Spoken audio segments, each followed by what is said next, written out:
Assalamu alaikum. You're watching World Tonight and I'm Faisal Rehman live from our Islamabad studios. Well, we talk about earthquakes, though it's not a good feeling at all whenever you experience one.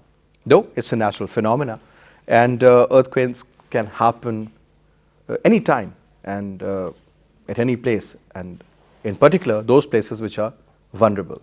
And unfortunately, whether we like it or we don't, Pakistan is one of the most vulnerable countries at the moment. This particular earthquake, which we experienced on the 26th of October at 2:09 p.m. in the afternoon, was exactly the reason because the Indian plate and the Eurasian plate, they both collided, and according to the experts, that's somewhere around 40 to 47 mm a year, and that they cause friction, and then that is the reason the earthquakes come. We were very lucky this year that the earthquake, though it was recorded at 8.1 magnitude at the Richter scale, but having said that, since the epicenter was so deep, that was recorded around 193, and according to some sources around 212 kilometers. So that's fairly deep as compared to the one which we experienced 10 years ago in October in 2005. That was hardly 10 to 15 kilometers deep. That is the reason that there was so much of destruction, and around 80,000 people were perished. Now, if you recall, in April the same year, 2015, there was an earthquake in Nepal. Again, the depth was very low, around 10 kilometers, or rather 8 according to certain sources. That was the primary reason. There was a lot of damage.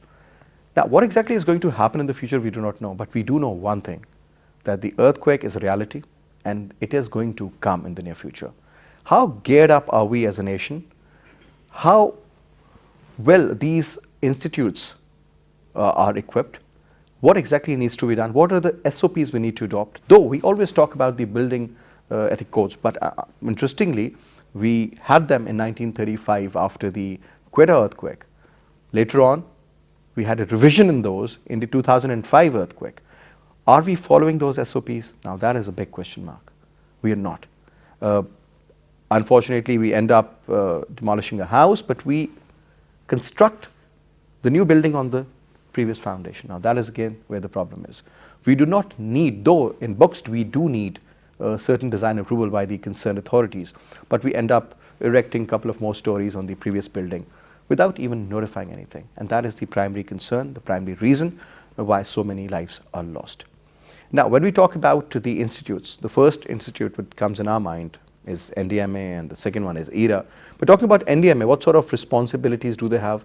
What sort of, I would say, equipment and resources or funds do they have? How well equipped are they in order to make best use of their current resources in such natural disasters? There's a lot more which needs to be done. A lot is there since the last almost 5 to 6 years, but a lot more needs to be done.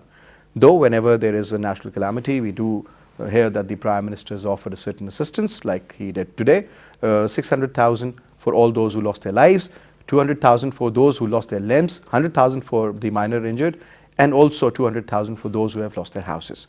Now, is that enough? Can we prevent? What needs to be done in order to make sure that those people who are living in seismic regions, especially in the northern Pakistan, what sort of houses they need to make? What sort of an SOP should be implemented in various schools? If you remember, in 2005, 30,000 children lost their lives because a lot of schools, they collapsed.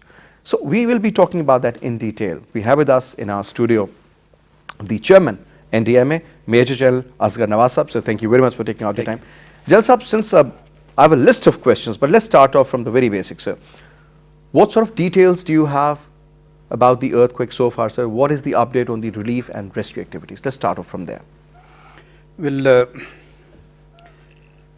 it happened at 14:09 on 26th of October, and as the clock trickles by, I think it's 20 of 10 at this moment. As we sit here, we have a complete visibility of the damage assessment. We have reached towards the last mile of the places which are affected. The relief phase is ongoing, and we are now entering into a phase of rehabilitation of all those who are affected. The figures which are available with me, just a short while in a press conference we also flashed that we have a death toll figure of 267. We have injured figure of 1836 and 11,388 houses damaged. This is a preliminary initial assessment which has been reported at the level of from the districts to the provincial disaster management authorities, and that's the source that it has compiled and come back to us. If I would compute it in terms of percentage, Khyber Pakhtunkhwa is worst hit. It has around 82% of deaths. A report count. from KPK. Yes. It has around 90% of injured, and it has around 93% of houses damaged. Yesterday at around 11 o'clock that we were giving the briefing to the Prime Minister of Pakistan, we were very aptly able to carry out a quick assessment of using a technology and from the field information that we have and the quick scan which had been carried out of the area.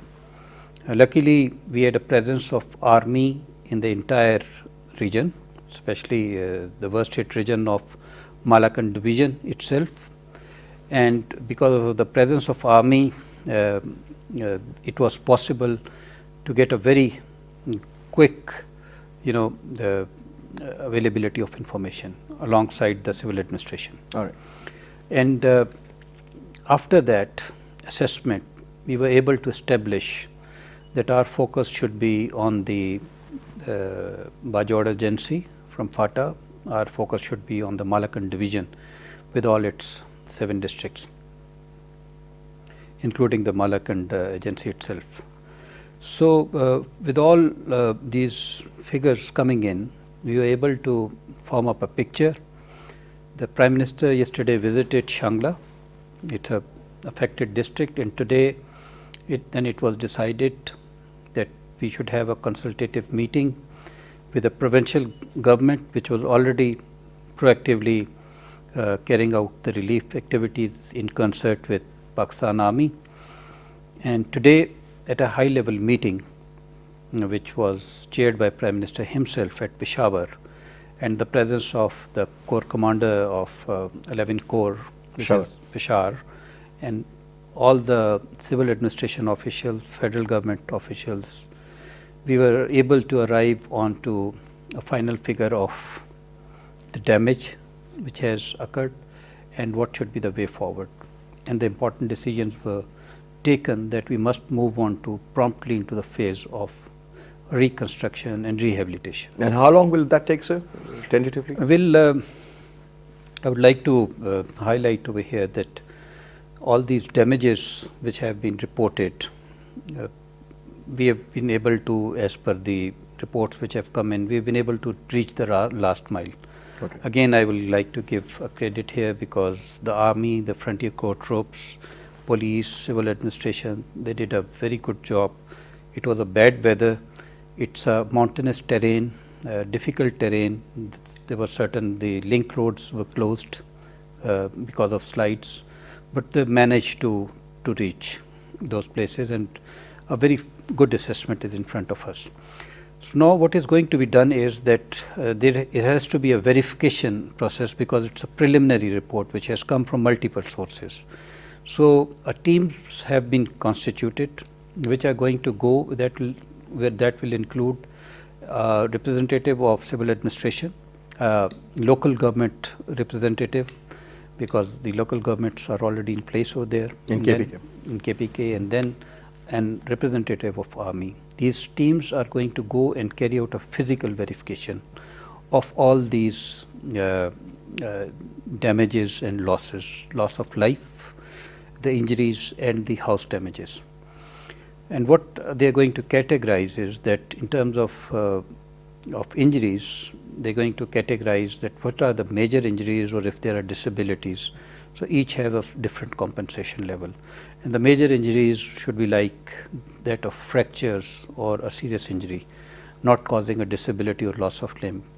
And a serious injury is definitely that you have lost a limb or become disabled. For the houses, they have been categorized as those which are partially damaged and those which are totally damaged. I must highlight here that the damages to the houses, it has occurred to mostly those houses which were, I would like we call it in a slang, that is the paka or the kacha houses or semi paka houses, which were there, constructed mostly of mud and stones and without cement mortars. So those were the houses which collapsed. And while these teams will establish and come out with the final statistics, the compensation which has been, of course, there is no compensation for the life. Correct. But still, for those who have been left, because certain household, the bread earners of the families may have been lost. So for giving an immediate compensation relief to those families, and of course the other ones also, it will be 600,000, that is 6 lakhs Pakistani rupees. For those injuries which have caused disabilities or loss of limbs, it will be 200,000 per person. And for the major injuries, which like fractures and all these things, it will be 100,000. Okay. In which the treatment or a prolonged treatment in a hospital. And the government is going to look after all those who have been injured. Yes. So government is going to bear the cost. Yes. So it is the 100,000 is going to pay to them. Correct. And then for the houses, for fully damaged houses, it is 200,000. That is 2 lakh Pakistani rupees, and 100,000 for partially damaged houses. Okay. That is 1 lakh Pakistani rupees. Whatever expenditure that is going to incur on all this is going to be shared equally by government of Khyber Pakhtunkhwa and federal government. Okay. That is 50% each. And the verification mechanism, the timeline which has been given by the Prime Minister was 72 hours, but of course with all the inaccessibility of the far-flung area. And the weather issue is there as well. Weather issues. It has started from today onward, and it is most likely to be completed by within Sunday. this week. Yes, by Sunday maximum. But 72 hours was the deadline which was given to them. And Monday onward, from Monday to Thursday, the payment process will start. And for that, it was decided that it will be like on a local community basis, an open and a transparent system of payment, where on a community basis the people will gather, the notables would be there, the local government representative would be there, and the people would be given the compensation. So in that sort of an environment, even if someone coming with a claim or something which has been overlooked or through an oversight by even the verification team. So this is the assignment of the NDMA to make sure that transparency is there. I'll explain that further. Then there will be local bank counters over there, and they will be able to draw the cash. Okay. This is all going to be done by the provincial government, because you must know that after 18th Amendment, the disaster management is a provincial subject, and they have the provincial disaster management authorities which function directly under the provincial government, the PDMAs, and then the government machinery which is there at their disposal. It's all going to be done by the provincial government. The process is going to be overseen by, of course, NDMA and the government itself. And the Prime Minister also announced that he would also be visiting along with the Chief Minister at various places while this compensation is being paid. All right. The underlying fact is that we are homing on to this thing, that there should be a very quick reconstruction activity in this area, because the winters are setting in, and the strength of the people of this area is that this is a region from where we get maximum people who are the labor class, who are very proficient in construction. They like the masons and all that, and they are very good in constructing their own houses. They built their houses. So most probably before the real winter arrives, things will be taken care of. Now, Sir Jalsa, yes, that leads to a couple of other questions. For example, Now, everybody was talking about the local body elections, and interestingly, they've been held in Balochistan as well as KPK, and within a few days they'll be held in Punjab as well as in Sindh. Now, sir, how help? Because obviously you have got three tiers, that is the NDMA, the PDMA, and then the DDMA at the district level. How helpful was DDMA in this particular regard, sir? You think there was a dire need to have people at the very basic level who can actually assess the need and the requirements?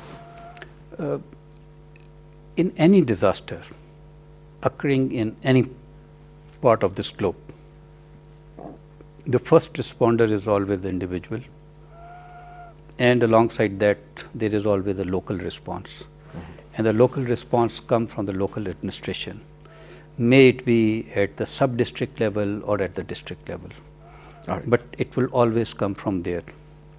And they are the one who are supposed to be knowing and reporting and managing the disaster. The capacity issues does exist, but notwithstanding that, you must understand that there is an inbuilt system of response which always exists.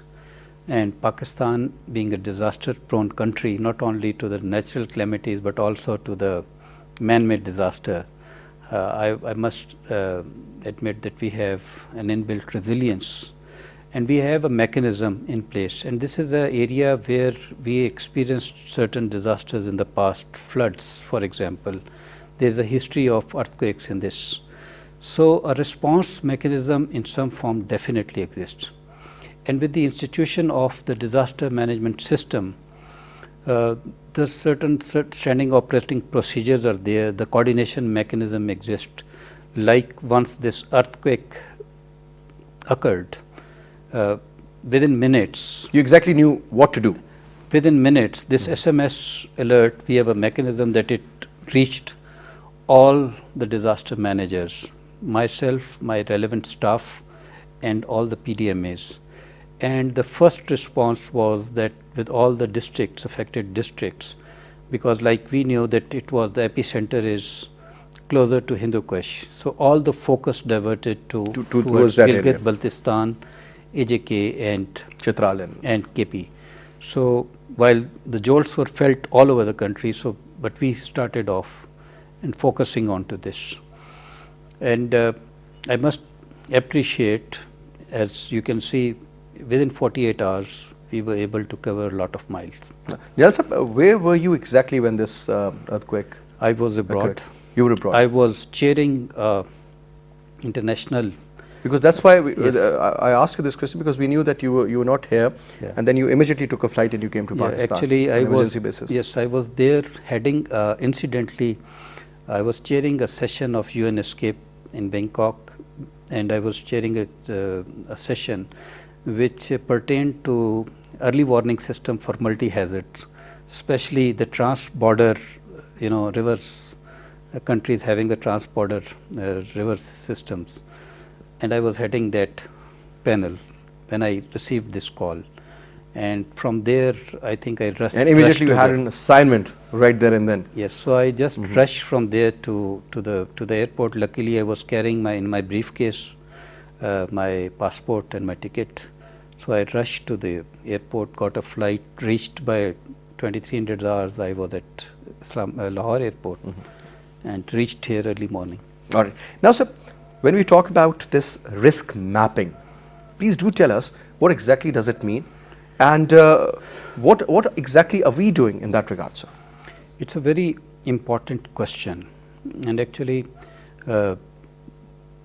for managing a disaster, the disaster risk reduction is the most important thing. If you invest more on disaster risk reduction, you save a lot in terms of the rehabilitation, the relief effort that you have. And while you carry out the disaster risk reduction, the important thing is for you to first develop a risk atlas from which you can actually find it out what is the sort of a threat, what is the sort of a vulnerability which is existing. Like taking an example of the region where it has affected. If you have a risk atlas of the area and you know that and you have mapped all those houses which are fragile, which are in a dilapidated condition, which cannot sustain earthquakes. So you have actually mapped those, and you know that these are quite vulnerable. Either you initiate the remedial measures for their improvement, or the other aspect is that in case of any disaster, this should be your focus, that this could be first affected. So that's your first priority. So that is the risk map, how you draw. Similarly, for any hazard, take example of floods. So you even draw the risk map for the flood, and you find it out, those low-lying areas, those areas which are in the river plains, and all those areas which could be affected by the historical evidence of a flood. More vulnerable areas. And similarly, for avalanches, landslides, and now we have a phenomena of GLOF, the glacier lake outburst flooding. You remember the slides which occurred at Atabad, the Gyari incident, the slide which triggered there. So all those potential slide areas, if you have mapped, so that will be a risk map of the landslides or the avalanches. That is how you carry out the risk maps. And when you have the risk maps, you put a template onto that with the habitation and the infrastructure that you have in that place. And you are able to then charter out a response, or charter out a response for reducing the risk, mitigating the risk. In the context of earthquake, if I take an example of like Islamabad, the first step that we have to do is to establish which zone it falls in, and establish the fault lines into it, and then maybe go at a micro level to start finding out that within these fault lines, which fault lines are active, which fault lines are silent, dormant, and which are the hot spots within this seismic zone. So we have at this moment, we carried out a very exhaustive exercise from 2011 to 2013, and we have a risk atlas of Pakistan, but at the macro level, in which we have carried out the zoning of entire country. Correct. Against multiple hazard. We have drawn down their vulnerability index. The vulnerability index is that, let's say, a city or a district may be vulnerable to a number of hazards, but maybe its population is not that much that even a severe hazard could cause a lot of effect.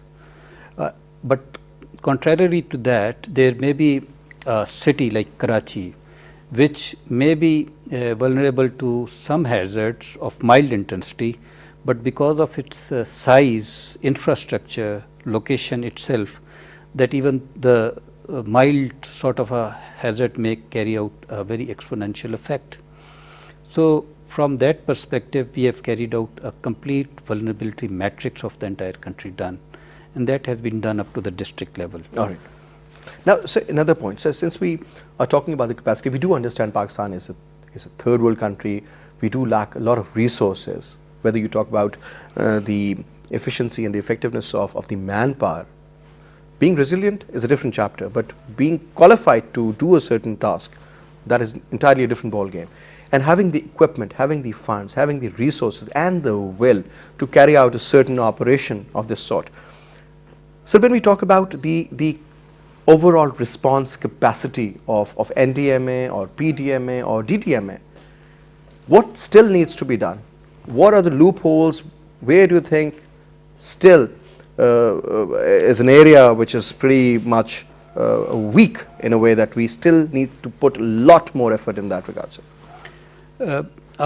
We must understand how our national disaster management system is structured, national disaster management system. We are structured in a manner that it's a very smart concept, that we have committed resources. When I say so, committed resources, we have the resources available with all the line departments. Like if it is irrigation department, it has got a machinery. It's a communication works department, it has got a machinery. It's armed forces, they have got the aircraft, the helicopters, and they have the trained human resource. So what the concept on which we work is that we should be, in case of a disaster, having appreciated and carried out and chartered out the contingencies, we should be able to generate a very befitting response, a correct response, and right time frame at the right place. So that is the concept on which we are structured, and that is how our PDMAs and the NDMAs are very smart organizations, which are essentially meant for overriding a task of planning, coordination, implementation, overseeing and monitoring of response, even carrying out the risk assessment, entire spectrum of disaster management. Towards that end, with this system in place, you must understand that in a resource competing environment, sky is the limit if you talk of the resources, from getting the helicopters to getting the technology to getting the trained human resource search and rescue team. But when we developed this system on this concept, and after that we also have this 18th Amendment, and disaster management went on to became a provincial subject, in which the provinces have the ownership of managing the disaster, and the federal government is there to actually give the policy guidelines and carry out that backing up, and carry out the resource mobilization, where the provincial capacity is actually, when a provincial capacity is taxed or it has a deficit, so that is augmented with the national resources. Okay. And that is the concept on which we But we the work. PDMA doesn't report directly to NDMA? Yes, it reports to the provincial government. Okay, that is And the Chief Minister. we primarily. exercise a technical sort of a control, and definitely they are in the coordination loop with NDMA. So primarily what I've understood, that you do have the resources, but primarily the job of the NDMA is the policy making Yes. and giving the guidelines Yes. and issuing certain SOPs. Is that Yes. correct, sir? Plans, making the complete contingency plan. We make Okay. it at the national level. We tell them that, look, these are the contingencies. We carry out the analysis of risk reduction at the level of NDMA, because That's we more have- of a technical job, Yes. where the implementation comes in, Yes. is at the very grassroots level. Yes, And definitely. So are you see, we are satisfied the with the overall? enablers. We are the enablers. All right. So now, are you satisfied with the overall performance of the district level management, sir, in that regard? If not, what still needs to be done? Yes. Where are the weaknesses? Yes, that is the tier which needs a lot of focus in terms of response mechanism. Because at the district level, the concept is that we need to have dedicated resources for looking after. It's a dual responsibility which are tasked to the district. That they're one of the tasks of the DCO, the Deputy Commissioner, is also the disaster management, like multiple tasks that he has to perform. And it is the same machinery which actually, reoriented itself and start doing the task of disaster management case of a disaster. Why it is important? Because all these activities complement each other. But there is a need to have a dedicated human resource. Again, going into concept of a very smart human resource at that level, I would even say so 15 to 20% would be advocate, because it's a coordination work that they again need to mobilize the resources. All the resources are available at the district level. All the districts are configured with all those sort of resources. So that is one area. The second aspect is that it is not only the response, because response is reactive in nature. It is also a proactive aspect of what I actually alluded to, that is the disaster risk reduction. Mapping, identifying the vulnerabilities, and initiating the mitigation measures. In some cases, it is the responsibility of course, in case of flood, like irrigation department. But when some vulnerable section actually occurs, or it happens to be located in your district, so you have to be mindful of that this is a vulnerable point. So while it will be taken care of by the irrigation department, the district has to be mindful of this and always looking toward this. And similarly for the mitigation of, like now, if certain buildings have become dangerous, so it is the district administration on whose radar this information must exist, and they should be knowing that what action they have to initiate, not to ensure that no disaster happens, no casualty happens, no damage occurs.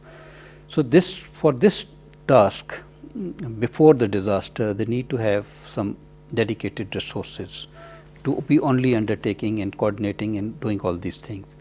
And in case of a disaster, then the same resource is sufficient to mobilize and act as a coordination hub between all the resources, all the departments which are existing at the district level, and also act as a coordination bridge with the provincial resources. All right. Now, sir, since you just mentioned about the vulnerable areas, we do understand the vulnerable areas means the vulnerable buildings and the vulnerable, the way people live. There are certain practices, unfortunately, which shouldn't have been there. You talk about the Building Control Authority. We exactly know that they are not even capable, and even if they are capable, not willing, unfortunately. The building codes or the SOPs were there, but nothing has been implemented so far. So it's been 10 years that we have witnessed an earthquake, and God was kind enough that disaster could have been much more in this one if the epicenter wasn't that deep, sir. So that means Pakistan is a very vulnerable country, and most of these deaths, they occur because of the building, they are collapsing, and the roof gets on top of you, and so when it comes to educating people, or when it comes to sort of creating that environment that people should understand that this is wrong, and this is something which can actually kill me or my family if I won't sort of comply, or I don't actually go by that certain procedure. The buildings, the construction, the material of construction in the modern present day, so we had no idea what could have happened earlier, but now we do understand that in the future things would be different. And also, sir, the SOPs regarding the schools, the offices, that what exactly, for example, we are sitting here and suddenly it starts shaking. What needs to be done in that particular moment of time, sir? Now that is something which seems to be missing, sir. So are you also doing on that regard, sir, that, for example, giving public service messages on the television, on radio, also educating people through various sources, sir, using or utilizing media, for instance? It has, I'll take this question in two forms. One is that the responsibility starts from the individual. If you are constructing a house and the area you fall in, that it is prone to like earthquake, or for that matter if it is flood and that it is prone to flooding, so you need to construct a house in a manner that you are safe against this, your family is safe against, your next generation is safe against this.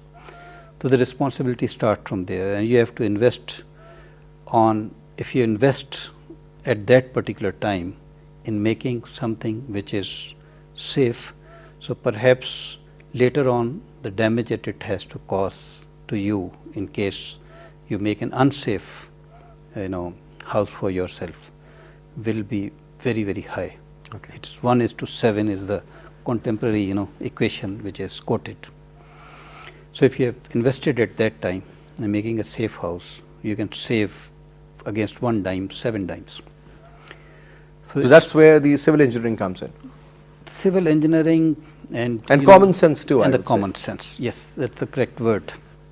And our people, whether they're living in mountains, they're living in deserts, they're living in plains, they actually know how the houses are to be constructed, because these earthquakes are not coming now, they're coming since ages. So at different point of time, people in those areas when the technology or education was not there, still knew how to construct the lighter houses, how to construct those houses which could make them safe while an earthquake would occur. The second is the responsibility which comes definitely in the implementation part of it. If we go on a motorway, we are much compliant to the traffic rules than traveling onto any other road, because the compliance is ensured over there through a mechanism of enforcement of those rules.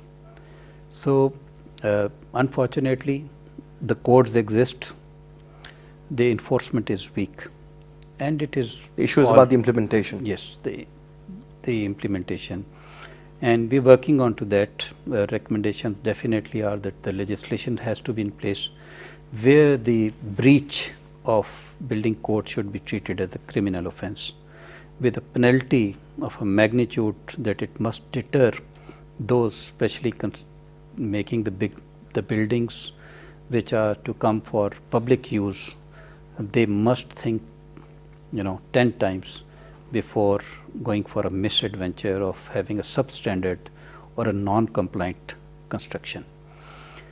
The SOP and awareness. There is an inbuilt SOP in every individual, like you have seen, that there is a jolt, everyone runs out. So that is the first lesson in case of an earthquake. Go for an immediate. That I would consider that as a reflex action. Yes, so go for immediately for an open space. So that is how actually the people react, because Allah Almighty has again give that instinct to the human beings to as you said, so through a reflex action go for a safe place. The other aspects definitely are in terms of, like, if you're trapped in the building, so taking cover under the some desk or bed or all these things to save yourself from the damage of collapsing roof or debris or something like that. So all these things in some form of SOPs, in some form of awareness messages. While I was sitting here in your studio, I was just seeing a public service message which is being displayed at this time. We had notified, we have got this decision done that 8th October is notified as the National Disaster Awareness Day, and we observed this day this year, and a lot of public service messages. But then it is not one day or one event. That is exactly what my point is. It is a continuous effort. What about the rest 364 days? Yes. Yes, it is a continuous effort, not only on the part of NDMA or PDMA and all these. Perhaps everyone has to play its part. The media has to play its part. The communities have to play their part. The private sector has to play its part, and everyone has to. No one stops from schools not to teach about the disasters, not to teach about the disaster awareness. Who stops the school from not doing it and teaching our next generations? But who's going to provide that guideline to the schools, the colleges, and universities? These guidelines are available in ample form. The awareness level, especially with availability of internet and all these things, is quite high. From 2005 to 2015, both the environments are not comparable anymore. We have there are applications, there are games. We even in coordination with UNICEF developed those programs for the public service message for children. They are in some form existing here and there, even they are existing on our websites. So when you have a will to do it, and you have to have the important thing is that we could act as the initiator of this. We could prompt the people, we could prompt different people how to go about it. I was seeing the other day after this incident that in some of the the print media some messages appearing, even in the electronic media some messages started appearing. So that sort of awareness and precise, because to the community you can give them awareness on two accounts: construct safe houses, and the other one is how to protect yourself during a disaster. These are two main prime concerns. Now, sir, is it true that Pakistan is a very vulnerable country? We do talk about the climate change and the global warming, and we have learned that the glaciers are melting, the temperature in the seas, they're rising. I was in Maldives the other day, not the other day, I mean about a month ago, and somebody was telling me these are only 4 to 5 feet high from the sea level. And because of the global warming impact, maybe another 20 to 25 years, these islands might not even exist. So even those countries are also trying to make walls around the various islands and so on and so forth. What I'm saying is that Pakistan, we do understand that most probably is the 6th most vulnerable country as far as the climate change is concerned, because we are experiencing very varied monsoons. That is going to affect the agriculture, that is going to affect the lifestyle. I mean, look at this recent phenomena, sir. The summers ended and the winter started within a span of a week. So the autumn which used to be there doesn't exist anymore. So things have changed, they're not changing. Are we geared up as a nation to counter all that? We are, I will say so, in the midst of a very difficult situation.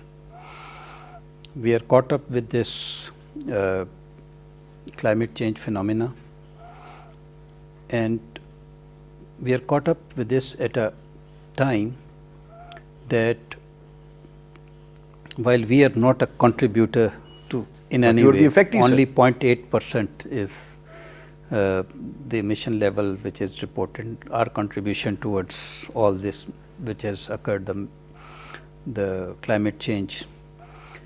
But we are also to be blamed of this thing that our forest cover has reduced.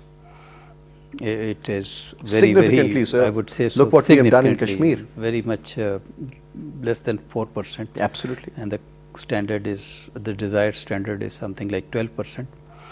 Even in Kashmir, sir, it has gone down from 38% to 4 Yes. 5%. And then a very mass urbanization, population growth, which has actually added to our vulnerability level. Now, under these circumstances, for its mitigation, because all the events, because from the climate change, you name an event or name its effect in terms of the hydrometeorological disasters. So, we have the floods, all type of it, the riverine flash floods, the urban flooding, the landslides, avalanches, glacier lake outburst flooding, and even drought. Yes. So, while what is happening is that the deserts are expanding, the sea is rising, we have a sea on one side, and the mountains are sliding, we have the mountains on one side. All this is happening. We have to charter out, because this is going to prevail like this, and we need to actually initiate those measures to come up to a threshold where we can protect ourselves, like conservation of water, construction of dams. We need to initiate the flood mitigation measures, that is a national, it has to be done by Federal Flood Commission, provincial irrigation departments, to carry out mitigation of all those flood protection works, flood management works. And apart from that, we need to develop a very good early warning system against these effects to report to us, like take example of the heat wave at Karachi, take example of these like changing weather, erratic monsoons, the glacier meltings. We need to have a very good system for its monitoring and for its early warning. Do we have the equipment to actually do so, sir, or we need some more? No, we need a lot of equipment. The Pakistan Meteorological Department needs gross modernization in this regard. Are we still using those old tools and those, No, I would say, obsolete apparatus? I would not say so that they are obsolete or they are out of the life. They are there in some form, and I think the meteorological department, with all their capabilities, with all their inadequacies and resource constraints, is still doing. But as the challenge is increasing, we have to have a very matching response for that, for which their modernization is definitely required. The other problem is flood, and for which I told you, and Pakistan. That's a regular phenomenon, Saab. Every year we experience Yes. those. People die, we lose so much, but still we're We not are learning, I losing guess. water. That is very important. We are losing water, the water which is going downstream of the Kotri barrage and going to the sea. There is certain requirement of water which has to be there, closer to something like between 8.5 to 10 million acre feet, which must go to the sea to ensure that the ecological equilibrium is maintained, to ensure that there is no seawater intrusion into the land. But at the same time, if you are But that happened in Badin, if you remember, sir, in the yes, certain but areas. if you throw water more than that into the sea, then you're losing that water, and this water may be worth billion of rupees if you In look 2010, sir, the water which we lost, which passed through Pakistan, let's put it this way, 1/5 of Pakistan was underwater. And sir, interestingly, that was worth $120 billion. Yes, and then the other aspect is that Half the size of our GDP. Around there was a damage of something like around $10 billion in the floods of 2010, And maybe in order to execute the National Flood Protection Plan, you just require closer to something like around $1.7 billion. So if you invest that sort of a money, You then can save that. save that. Yeah, that is the key, sir. Yes. Last couple of minutes left, sir. Now, sir, any message you want to give to the nation through this platform, that what needs to be done at their level? Obviously, we have NDMA, we have PDMA, then there is a government to look after the issues, and they have their own constraints, but still they are doing their utmost, whatever they can. What do we need to do as a nation, sir? Any certain message which you want to convey? I think we need to save our next generation. And for that, we have to face the realities that we are a disaster-prone country. We are vulnerable to disasters, the geographical disaster, the one that we experienced, and also the hydrometeorological disaster. We need to cause that awareness and also discharge the duty at our individual level, and also, harness the support collectively as a community to put up a response against this disaster, which is required at that community level. And then, while we have to strengthen at the government level the institutions, and we have to make those policies and invest at the government level, whatever investment is required at the individual level, that must not be overlooked. And I'm sure we must also support our institutions. We must strengthen our institution, and that of course goes with the support of the people. And we must have a faith on our institution that they are committed to work for them. And I'm sure, as we talked of the awareness, that is one thing which does not require any investment. It has to come from within, and it can be done at any time by anyone.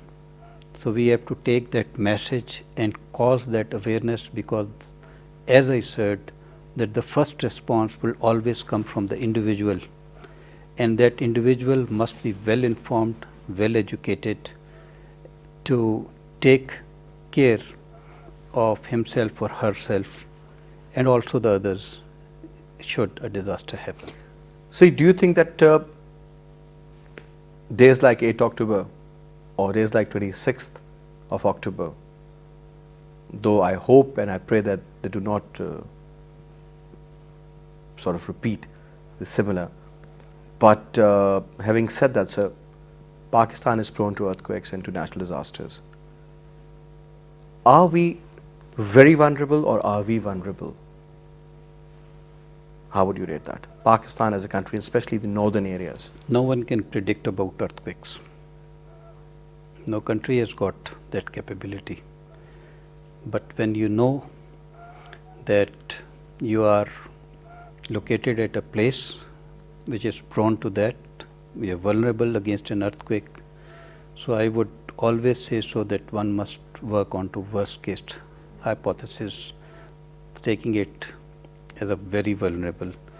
If you are configured for that, so I think so, then even a small vulnerability and everything is taken care of. The way the Japanese did, or the way the Chileans did. Anyway, Jalsa, thank you very much, sir, for taking out your time.